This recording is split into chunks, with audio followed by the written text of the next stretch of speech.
Mummy, अगं आज नाश्त्याला काय करणार आहे? आज होय, आज चटपटीत पोहे बनवते की. मस्त तेलात असे शेंगदाणे तळून घेते. त्यात मिरची, कांदा, कढीपत्ता, कोथिंबीर चांगलं परतून घेते बघ. आणि मस्त असे चटचटीत पोहे करते खायला तुला. चालतील ना? हो हो, चालतील, पण जरा गरम गरम लवकर दे हा. अरे हो रे बाळा, 5 मिनटं तर दे मला.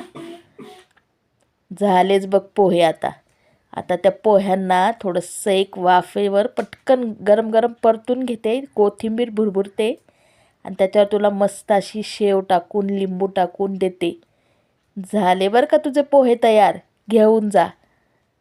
अरे वा मम्मी, दिसतंय तर खूप छान. पटकन खाऊन टाकतो मी आता. हो हो, सगळे संपव रे.